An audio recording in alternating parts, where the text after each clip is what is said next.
our Executive Director.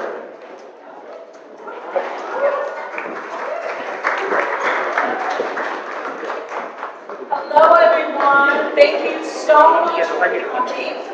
I know people are kind of milling around. Please continue to mill around, talk, drink. We have lots of fun stuff going on.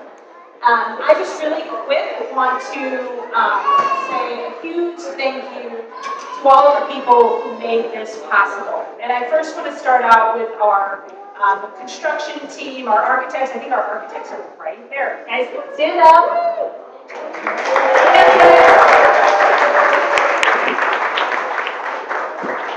So this beautiful design that you see comes from them. It was such a wonderful partnership. They really listened to everything that we wanted in this space and have just made just a beautiful, beautiful giving factory for not just staff, but our volunteers, and for the families and service partners that we serve. So thank you very much for all of your hard work. Is the Helios team here? Is Mark and Kenya? There she is. Again, the construction wouldn't have happened without Helios. I'm sorry, I think Mark was here. No, he's not here. So Mark was our day-to-day superintendent who was here all the time. And all of the things that Jaron and I dreamt up and we needed a change order for, or this wasn't working, or that wasn't working, or this was late. He was incredibly patient with us in the process, and really just tremendous dedication to everything that we do. So thank you. And then finally, is Lumens here? Anybody from Lumens, our project management firm? They were our project management firm. Tyler was our main person, and he kept us on schedule. He kept everybody on schedule. He ran some of the most efficient meetings, but the reason why we were able to keep to, we moved in here, it was nothing in April, and here we are only a few short months later in this beautiful space. And it was really this team and Tyler keeping us moving. And then I would like to thank the staff. Can all the staff come up, please? Come up, behind, please.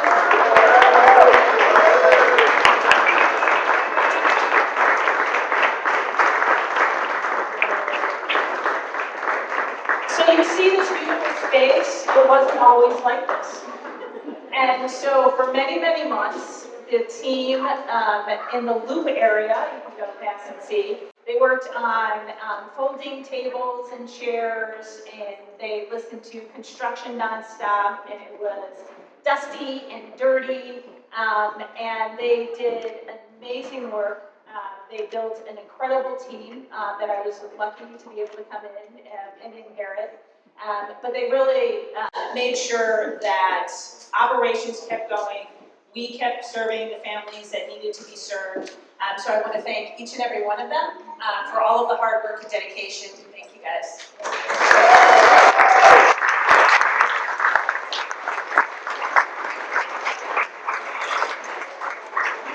And now I'd like to turn it over to our esteemed board chair, Jack Greenberg. Jack is one of the founders of Cradles in Chicago, and he's going to give a few words. Jack.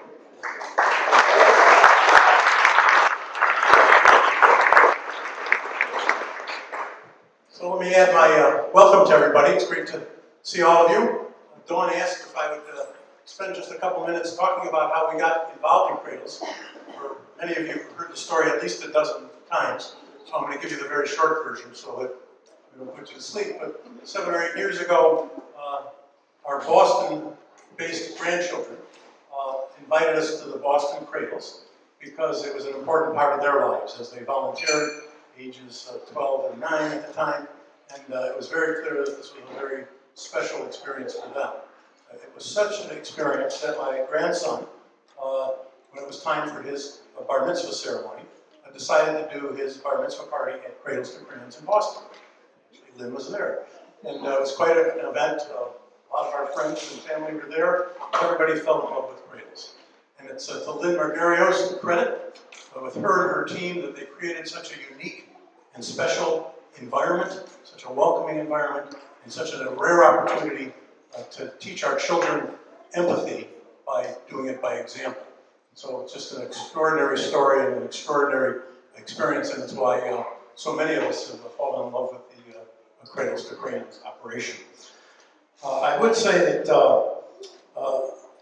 about 7 years ago, when we decided that from that experience that Chicago might benefit from Cradles, that several of you that are here today joined together in what we call the launch committee, and spent a year trying to raise money, because Lynn wouldn't let us sign a lease unless we raised a certain amount of money. And we found, not only found to raise the money, we found the site, and all things started wonderfully from there. But this facility, moving from the old one and into this one, took an enormous amount of time and effort. I want to just thank our board of directors in Chicago, and particularly our real estate task force that met for most of a year, weekly almost. That was Derek Lopez, one of our board members, Eric Feinberg, who acted as a real estate agent, pro bono, which was wonderful. Corey Smith, who was a real estate partner at Kirkland and Ellis. Shoshana Buchholz-Miller, who was our executive director at the time, and Karen Gallagher, who was our national chief financial officer and resident real estate expert, from a lot of pain and experience, but she sure made a wonderful and important difference. Especially mentioned about Eric Feinberg, who did, through a lot of hours, talent, and experience, negotiate some very difficult arrangements, both with our exit and then with the new lease, and we're very much indebted to him. And Michelle Kilkenny is one of our launch committee original members, who is a partner at Kirkland, and arranged for her partner, Corey Smith, to do the real estate legal work, which was terrific. As I reflect on the last 3 years, when COVID started, at least, I don't know how many of you, but I was very nervous about what do we do about Cradles. This is an organization driven by volunteerism, and here we are all locked in our homes. What's going to happen to Cradles? Well, Bernard and the management team figured it out. They did a pivot. This is true in Philadelphia and Boston as well. They started to help kids in a different way, but as many or more kids during that terrible time. Raised money, even though we were all shut out of the Giving Factory, and came out much stronger, I think, and to their credit that they did so well. I'm very proud of what they were able to accomplish. Just a word about Bernard Cherkasov, who I think you all know. Bernard, we have to recognize you and thank you for your leadership these last 7 years. You've been not only our leader, but you've become all of our friends. We thank you for everything you've done, and you probably, I think all of us would agree, you're one of the best not-for-profit executives we've ever had the pleasure of working with.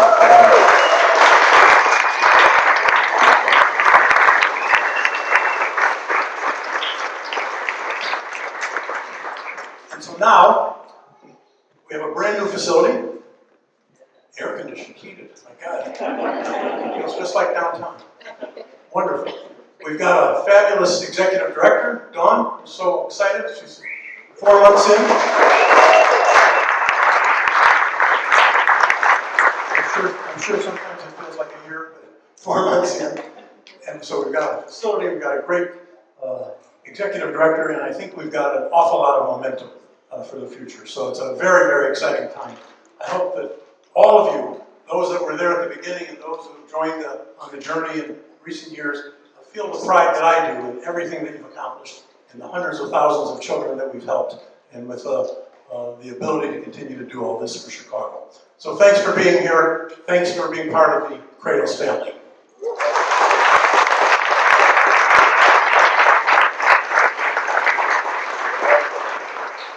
Thank you, Jack. And now it is my pleasure to introduce our founder and national CEO, Lynn Major. Would you like to come up? Thank you, Jack. And I know I've seen Donna here as well. I want to echo my thanks to this amazing Cradles to Crayons team. This location was found and put together in record time. We have never moved this quickly to move into a new space, and it is very much thanks to a very supportive board of directors, the task force that Jack mentioned, our contractors and partners here who've made it possible.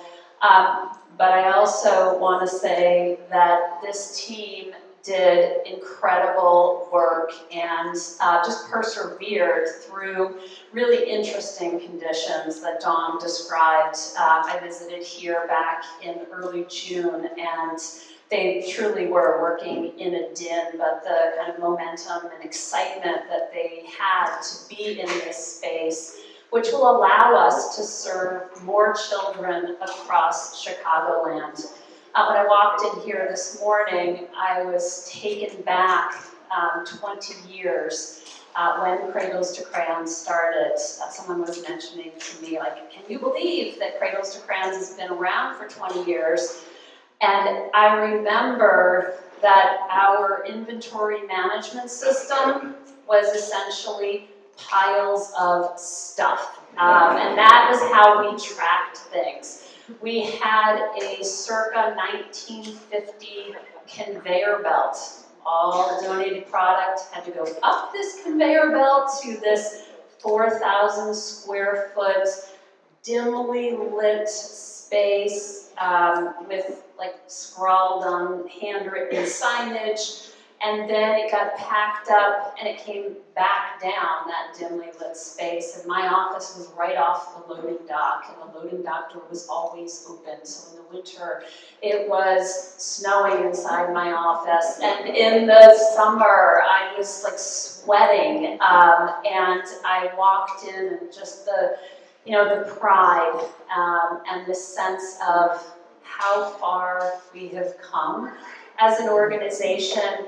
And it's because of the people who are involved. It is because of each of you who have made this a part of your lives. You've brought your families in. You've dedicated your own personal time. You have given us advice. You've given us support. You've given us hugs. You've given us funds to pay for this beautiful space, and most importantly, to serve kids across Chicagoland. This team daily is here supporting and working with volunteers. We've got a number of our social service agency partners here today. I encourage you to say hello and learn about what they do. Because this is really very much a community effort.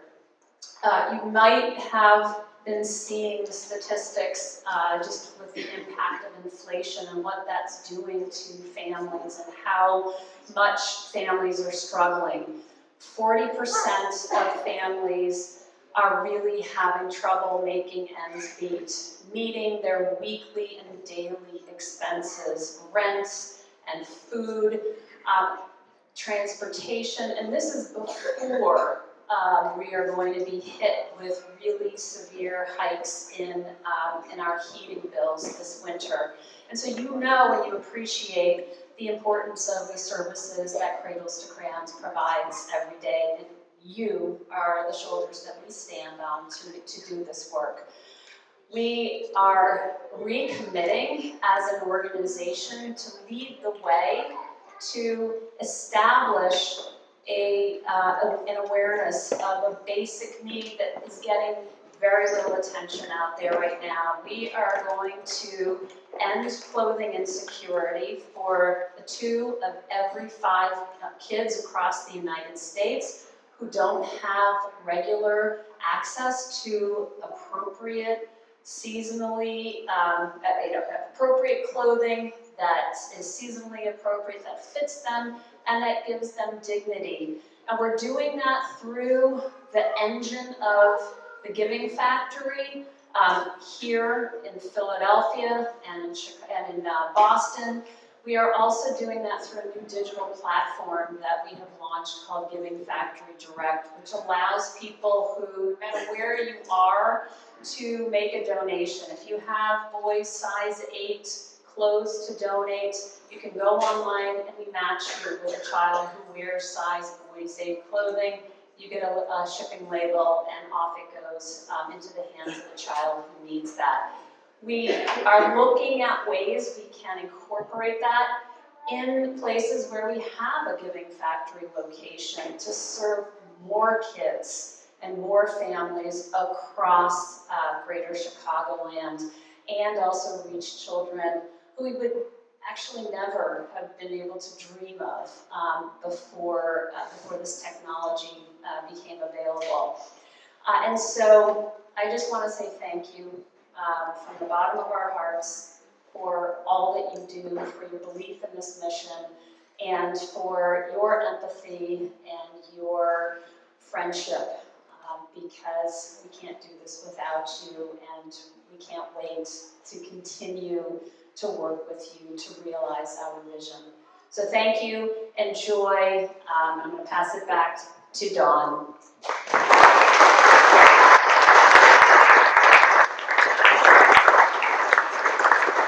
Thank you very much. I want to thank all of you for coming. I see Alderman, there you are, Alderman Martin back there. Thank you very much for coming. He and his team have been incredibly helpful as we are building out this space and meeting all of our new neighbors.